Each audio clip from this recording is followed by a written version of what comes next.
Russillo Show on ESPN Radio and on the ESPN app.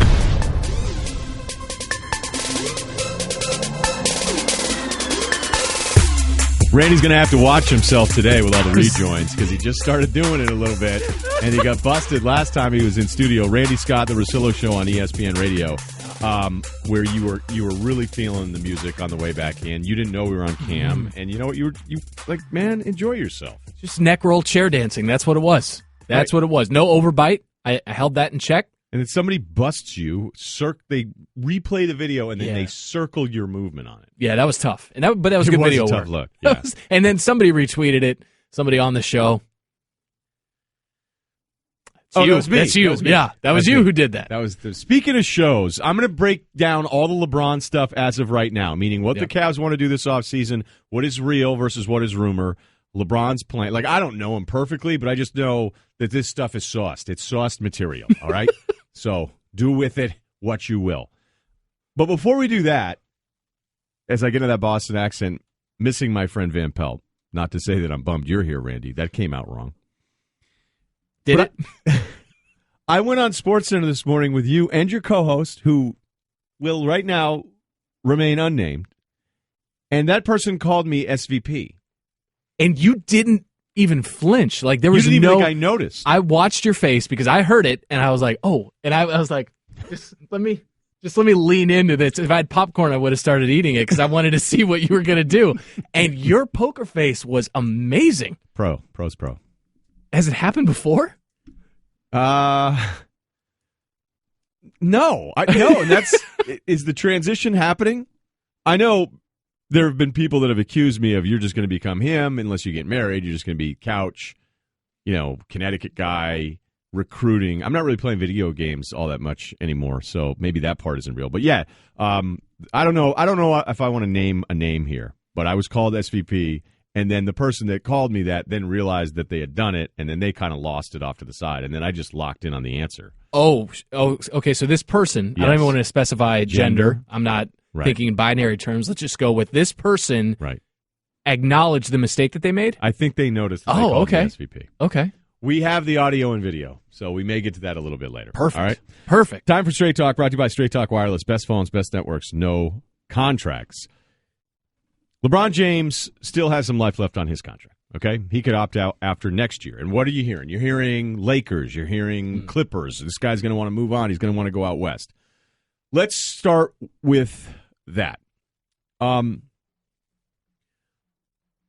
is going to try to, and this isn't any surprise, okay? He's going to try to set himself up in the best position to be able to chase as many rings as he can, okay? And as of right now, I think getting to the East, whether it's this year or opting in 2 years from now, it's probably still, from what we'd expect from LeBron, his world. Could you give me 2 years? Will you give me the next 2 years? Even though there's all sorts of unforeseen things that could happen.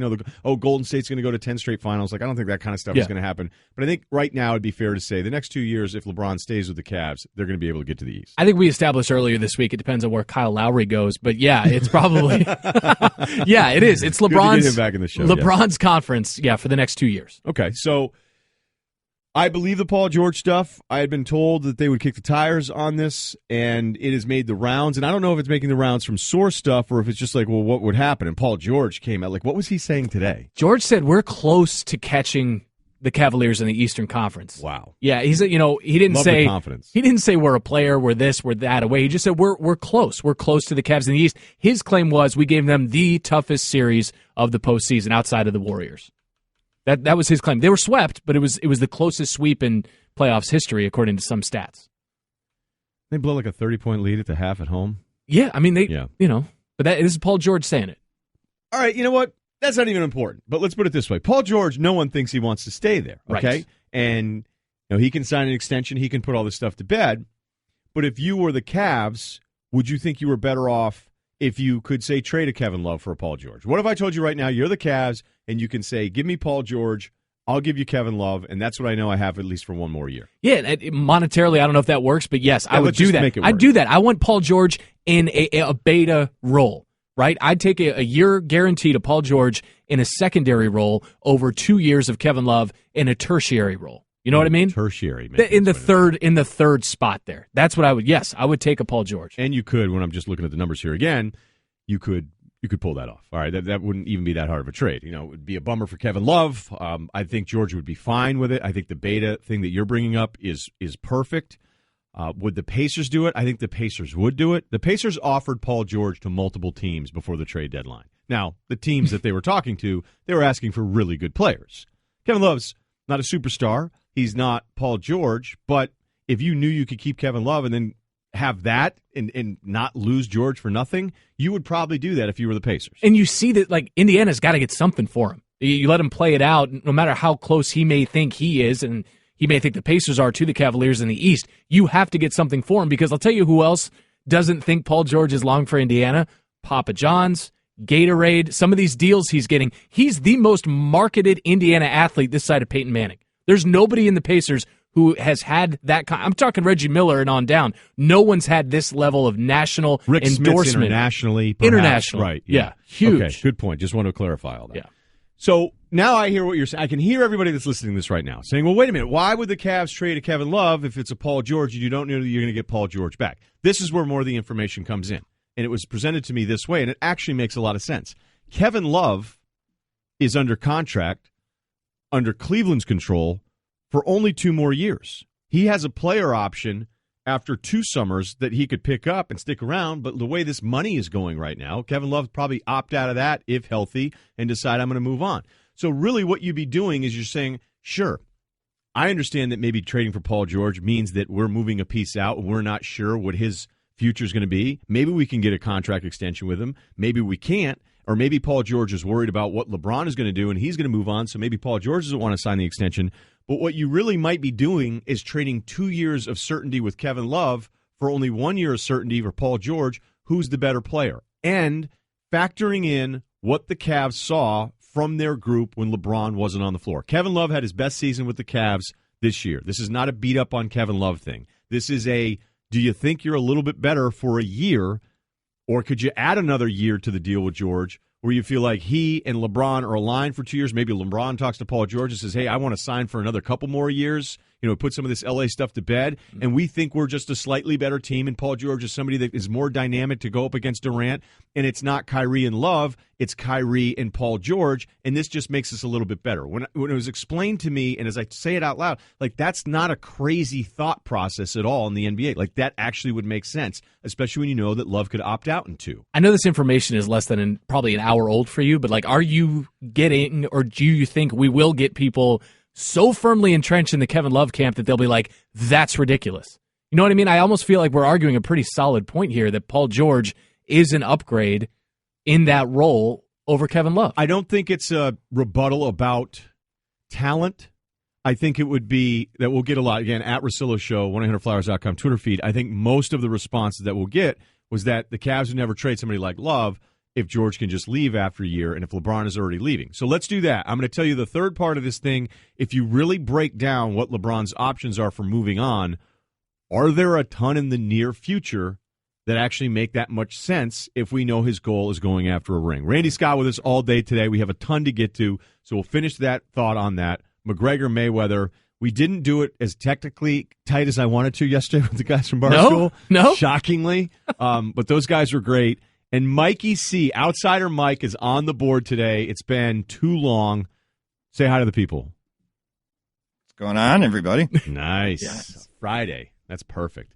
Straight Talk Wireless, nationwide coverage on America's largest and most dependable 4G LTE networks. And we're also going to talk with a sparring partner that boxed with McGregor that released that video last night, and it wasn't great for McGregor. So we're going to talk with him today. So a lot of cool stuff coming up on the show today. The Russillo Show on ESPN Radio and ESPN News. Randy Scott in studio for the entire Friday of today's show. Russillo Show on ESPN Radio and ESPN News, presented by Progressive Insurance. All of our guests on the Shell Pennzoil Performance Line. I want to remind everybody, though, that if you are using Progressive Insurance, you can save hundreds on your car, business, or recreational vehicle insurance from a local independent agent. Go to Progressive.com today. Now that's Progressive. Chad Ford has a real shakeup that he's reporting. He's not saying it's a lock that it's going to happen, but there's a chance that who we all thought would go number 1, Markelle Fultz of the Celtics, may actually not even happen. So we're going to talk to him in about 15 minutes. But to finish up the LeBron thing, if we take the entire time here with it, fine. It doesn't matter. Maybe we'll get to some of the fight stuff, but we'll definitely do that in the show today. So to back it up, Paul George makes sense to me more so now when you think about the fact that Kevin Love could be gone in 2 years anyway, and then I don't think the Cavs worry about the uncertain contract future of George, because if they have Paul George there, they make it to the NBA Finals, LeBron says, I like this guy, I want to stick around for a couple of years, they'll probably figure something out financially. Okay? Are they getting to the Finals with both with either Love or George? Yeah. You feel that way, right? Yeah. We can agree on that? Yeah, okay. yeah, right. But I think the Cavs would look at it as just a little bit better armed with a guy like George and another body that they can throw at a guy like KD, and maybe you get an even better Paul George than the one you've seen before. So also the front office, is David Griffin, their general manager, even going to be making these decisions?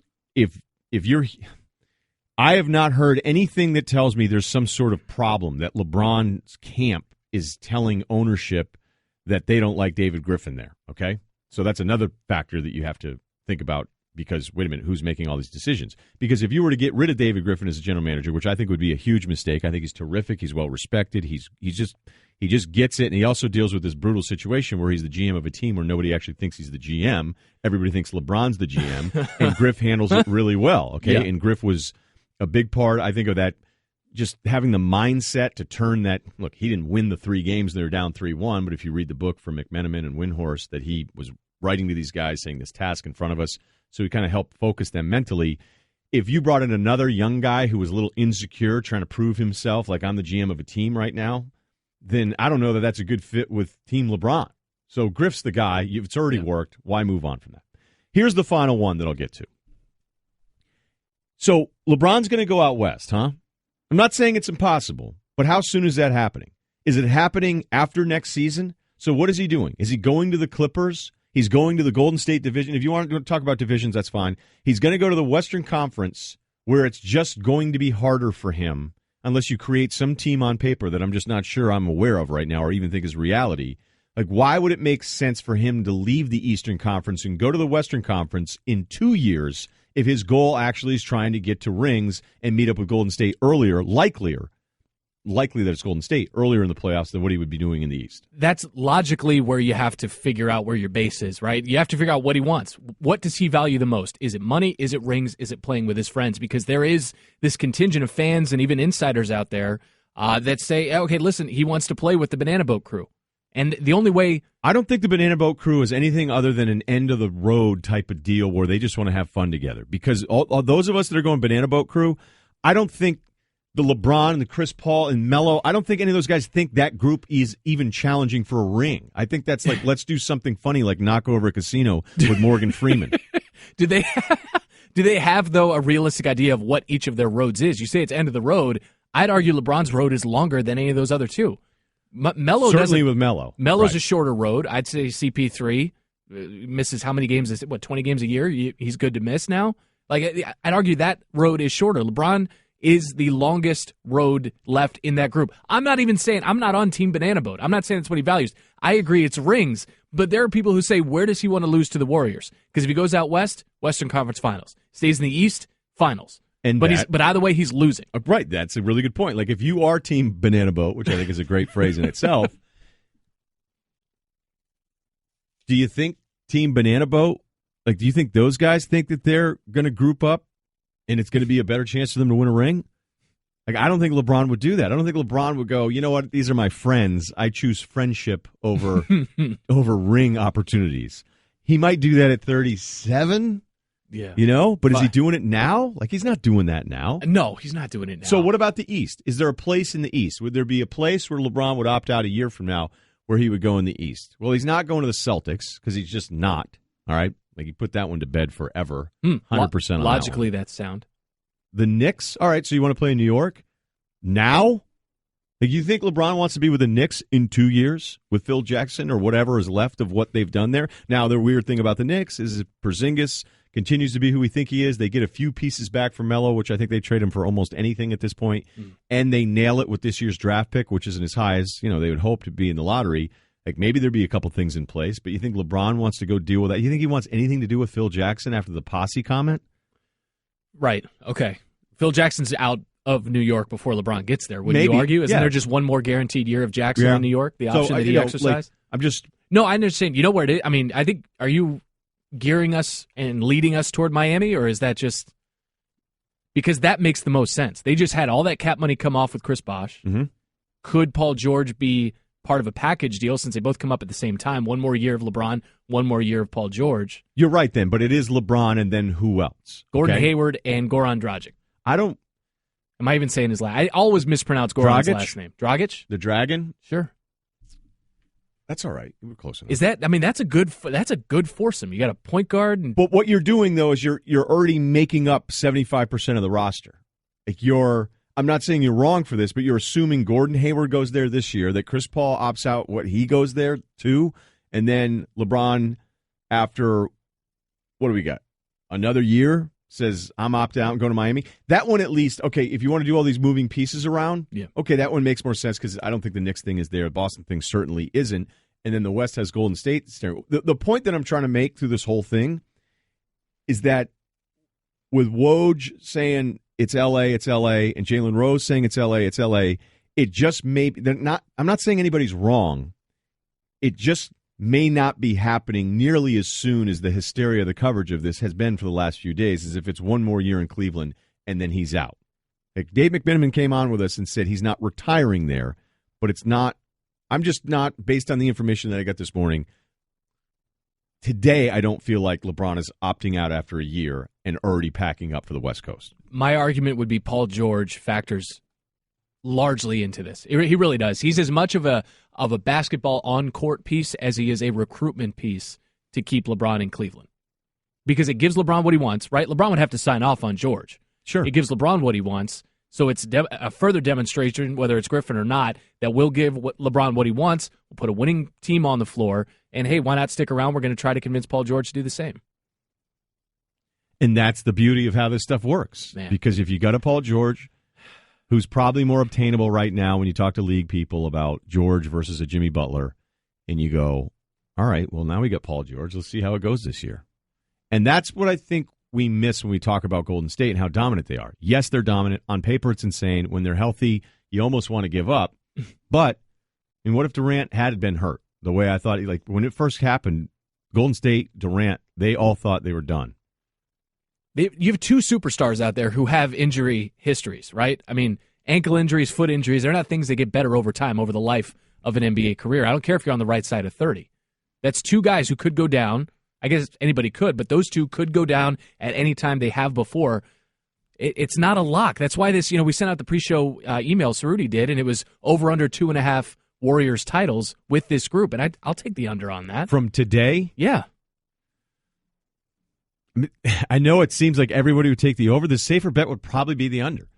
But there was a time, too, when Golden State got this thing rolling in that second season where we were doing segments going, has LeBron's championship window closed?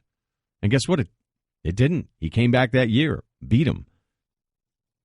And Cleveland, I think, thinks they're closer maybe than everybody else does. Thinks they're closer to beating Golden State this past time around when, I don't know, that's not what I saw. But anyway, we'll get some reaction to that at Russillo Show, 1-800-Flowers.com Twitter feed. We'll get to this fight stuff because you have to hear Teddy Atlas just be insane talking about McGregor and Mayweather, which we should do later this hour. At some point, we're going to get to that. Yeah. But coming up next, Chad Ford is going to join us. He has a report out today that says GMs are saying the Celtics could take someone else instead of Markelle Fultz, number 1 overall. With Randy Scott, the Russillo Show, ESPN Radio. And now, insurance-minded speeches from Geico. Hardship. My grandmother would go through it every month to pay her insurance bill. First, she would handwrite a paper check, in cursive. Then, using her own tongue, she would wet a stamp for an envelope. Today, however, we need not weary our hands and tongues. Today, we can pay our Geico bill with the Geico app. Away with hardship, in with bill pay on the Geico app. Thank you. Going to hear from Teddy Atlas talking about Mayweather-McGregor coming up, and it's awesome stuff. I mean, it's just kind of lunacy, but it in the best possible way. So I mean that as a compliment if Teddy's listening right now. I loved it. Randy Scott's with us for Russillo Show on ESPN Radio. Obviously still very afraid of Teddy Atlas. But Celtics fans and basically everybody in the NBA world, and I've always kind of thought this was a little odd, so I'm going to set this up with our guest Chad Ford here joining us now on the show, Pennzoil Performance Line. We've been really locked and married, I think, publicly after the mock draft of Markelle Fultz going 1 and Lonzo going 2, as if it's just like last year where it's Simmons and Brandon Ingram 1 and 2, and then it was everybody else. Well, it was 1 and 2 of those guys last year because it was so incredibly clear. But I feel like the top of this year's draft has been talked about the same way, even though I think the talent is deeper and much closer together. So, Chad, you have a report now out, though, that maybe would lead to this shakeup at the top. What can you tell us from what you're hearing from another GM? Well, I think both from from several GMs and even from the Celtics themselves, the idea that Markelle Fultz is their pick is jumping way ahead, putting the cart ahead of the horse. The Celtics are still in evaluation mode right now. Look, most teams don't really solidify their pick, even the number one pick, until a day or two before the draft. Now, occasionally, like you said, when there's a clear number one, if LeBron James is in this draft or something like that, then yes, it gets finalized earlier. But that's certainly not the case with this draft. And so, one from the Celtics end, the fact that Markelle Fultz came in and worked out for them and somehow that sealed the deal, I don't think that's true at all. They're continuing to work out prospects. They're continuing to evaluate guys right now. I know they like Markelle Fultz, but I don't think by any stretch of the imagination he's the lock for the number one pick.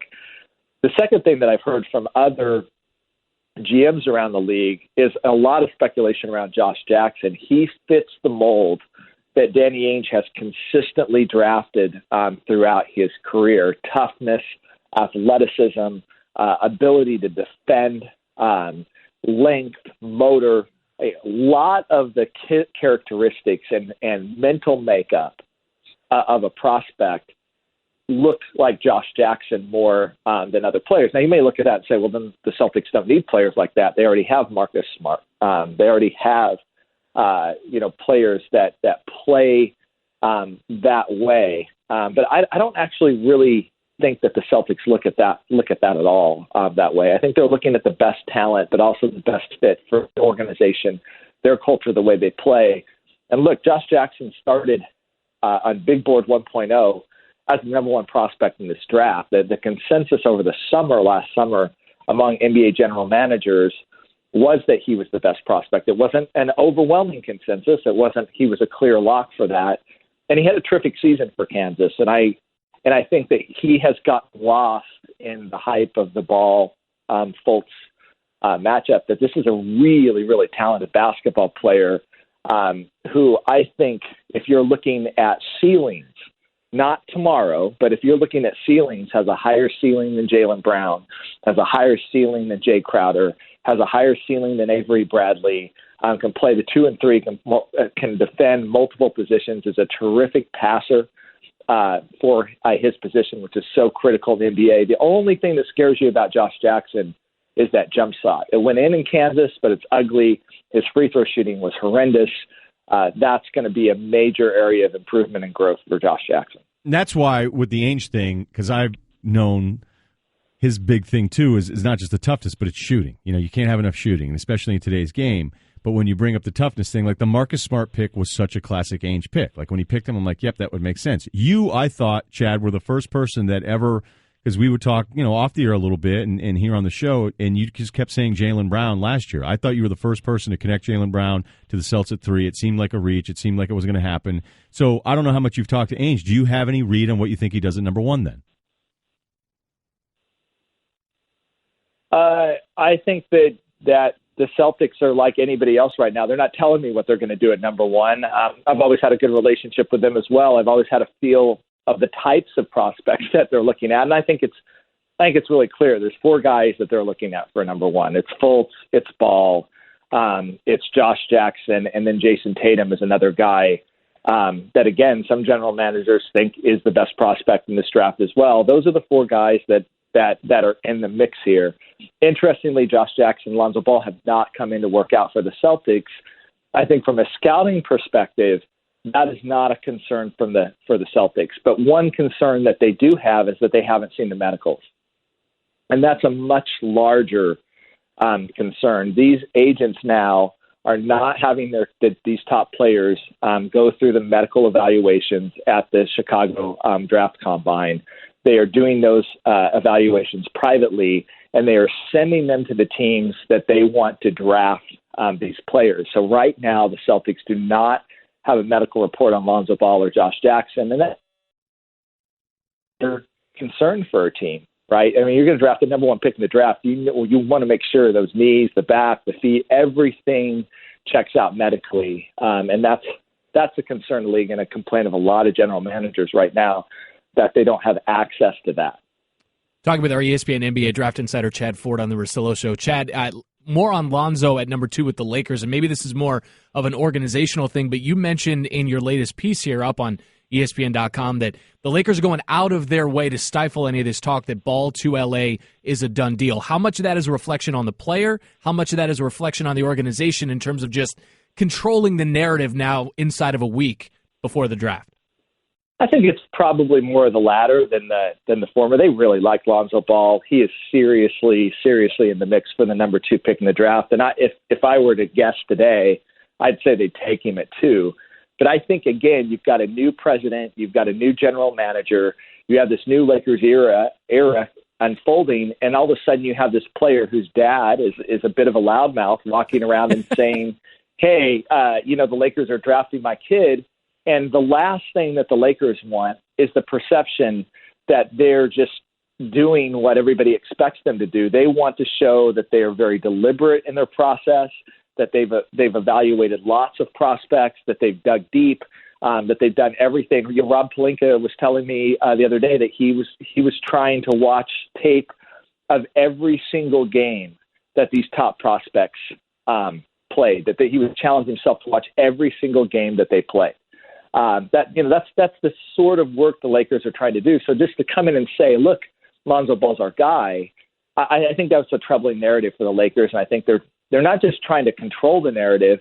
I think they really believe it. They want to make sure that they are going through the right process, and if Lonzo Ball ends up at the top of the process, it's because that's what the process told them to do, not what LeVar Ball told them to do, or not what the media told them to do, or not what Destiny told them to do. So I think that's a big part of it. But I do think that the other guy that is the threat to Lonzo Ball is Josh Jackson, again, out of Kansas. I think when you look at the Lakers, those are the 2 prospects that I think are in competition with each other right now for the number 2 pick. I'm not even sure if Markelle Fultz doesn't go 1, that he would go 2 to the Lakers. I really do feel like it's down to a Ball Jackson competition, and 2 very, very different players, and which direction do you want to go in L.A. And that raises a very legitimate concern for Lonzo Ball. If he doesn't go 2, and he's only worked out for the Lakers, and he's only shared medicals with the Lakers, that could be a problem for him later in the draft. We've seen other prospects that have miscalculated this way, and then when they start to fall, teams feel like they don't have enough information, they don't have the medicals, they didn't get to interview him, maybe they're concerned about the dad and never really got to dig deep. And suddenly a guy starts to slip 3, 4, 5, especially in this draft where there's so much depth in this draft. I think it's a risky strategy, and Ramona Shelburne the other day talked about him maybe starting to talk to some other teams. I think that's a really smart move for Lonzo Ball. I don't think you ever put all your eggs in one basket with one team. It's at Chad Ford Insider. We're going to talk to you next week, Chad, all right? So keep it coming, all right? All right, take care, Ryan. All right, that's Chad Ford on the Shell Pennzoil Performance Line. Get instant gold status at Shell. Join Shell Fuel Rewards program. And you can do that now at fuelrewards.com/gold. I want to hear from Teddy Atlas. I'm just going to do that part because we've been teasing it for the entire hour. So we're going to hear him say that he's afraid McGregor may just go rogue inside the ring. With Randy Scott, that's next, ESPN Radio. We're going to speak with Chris Van, how do we say this? Yearden. Chris Van Yearden. Chris Van Yearden. You may have seen him and you didn't even know it. He's a boxer, not an amateur, professional boxer, former IBO welterweight champ who actually released a video of him sparring boxing with Conor McGregor. And it wasn't great for McGregor in it. But some have said, you know what, who cares? That was only a year ago. Randy Scott with us today, the Russillo Show on ESPN Radio. Baseball season rolls along. Tune in tomorrow as the Astros host the Red Sox, presented by Let Go. Coverage begins at 7 Eastern on ESPN Radio, ESPNradio.com, and the ESPN app. So I've been teasing this for a bit because we didn't get as into McGregor or Mayweather as I wanted to yesterday, but Teddy Atlas, what's that? Yesterday you didn't. No, we didn't. We did. It came up, and then we veered off at times with the guys from Barstool. But Teddy Atlas on SportsCenter saying what so many have been saying about this fight, and they may be right, but it doesn't make us wrong for maybe still wanting to see it. It can go two ways. It can go the way where McGregor goes in there kamikaze, caveman, caution to the wind, which most people think that he should. I don't think he should. But if he goes in that way, he goes into the propeller of the plane, it's over with. And maybe that's a good thing. But if he's contemplative, if he's patient, if he waits, guess what? Floyd Mayweather, I love him. He's great. But he doesn't make the best fights in the world. He takes the air out of the ball. He's a conservative guy. He's a defensive wizard. So if McGregor's a little careful, it could stretch it out a little bit, and that would be... That's him snoring at the end. He also went on with Van Pelt 2 nights ago and said that he'd worry that McGregor would go in there going, I have no chance of winning, so I'm going to knee you, elbow you, and then get on top of you and just tag you and get disqualified, and that way I'm still the champ. We know that that's in the contract, that he loses a ton of money if that happens. Very smart of you to point that out. So, Le Batard, the graphic says sucker's paradise. A sucker's paradise for this fight. Nice. Coolio. You know what? Let's hear from Le Batard. This is sucker's paradise. We're already hyping this fight for free all over ESPN and everywhere else. And this is the American consumer and sports fan at his most suckerific. I mean, congratulations. You're a fool if you buy into this fight. A fool. Intergalactically stupid to give Conor McGregor your money for this and Floyd Mayweather your money for this. Randy? Why? Why is it stupid if you go into it, eyes open, head up, and you know what you're going to get? You know what I mean? Like, no one's expecting Wolf of Wall Street here. We're expecting I can't even say the word. Weekend at Bernie's 2? We're expecting Caddyshack 2. Like, we're expecting Ace Ventura. Like, we have low... Wait a minute, first Ace Ventura? Listen, the first one, did you expect anything from that? Well, no, but then I enjoyed it. And it over-delivered, and maybe this will. I'm only buying the spectacle. I'm only buying it the chance that, I don't know, I can't really say I'd have friends over, because we all know the math on that. I could be out of town, and I'll want to make sure I'm somewhere to see it. It also is... selfishly for us, part of what we do. I don't want to come in Monday and do the show and go, I'm above it. I'm above it. Not getting my $100. I'm going to waste $100 in a way this week. Well, I shouldn't have said it that way. But Creatine? That's not a waste. I said I will waste $100 in some other way that'll be far less rewarding than spending my time watching. And why is Le Batard, like, the Sucker's Paradise thing? Like, I get his point. He is right. But why is it ESPN's fault? Like, what are we supposed to not talk about the most newsworthy item of the entire week? Above it. Won't do it. Reds bullpen, segment 2, not McGregor Mayweather. I am a journalist and a fight aficionado, and I do not want anyone to think that I could stoop to that level of paying for a circus. Like, these people need to get over themselves. Like, and this isn't even really directed at Le Batard. Like, Jeremy Schaap did this thing and said it was as if Arrieta would play quarterback for the Pats and then throw against an NFL defense. Or it's not that. I saw the same piece. And it ran in our show, and we had similar. Usain Bolt swimming against Michael Phelps? That was one. Nope. It's two guys that fight. And one's going to be a lot better at getting out of the way of punches than the other guy. Dana White is describing it well. It's the biggest fight in the history of people who punch each other, because that's what it is. And that's what binds the two, right? Boxing and MMA. Dan's just looking out and probably warning anybody who thinks he's right about this that part. Is going to be close, because it's not. He's right about that part. We That's agree all. there. And I don't think it's him saying, he's correct to point out the Sucker's Paradise, but the part of, like, us doing it for free, what do we do here? Like, what are we guilty of? Doing our jobs? Yeah. You paying attention to the teases? Because I don't have one right now.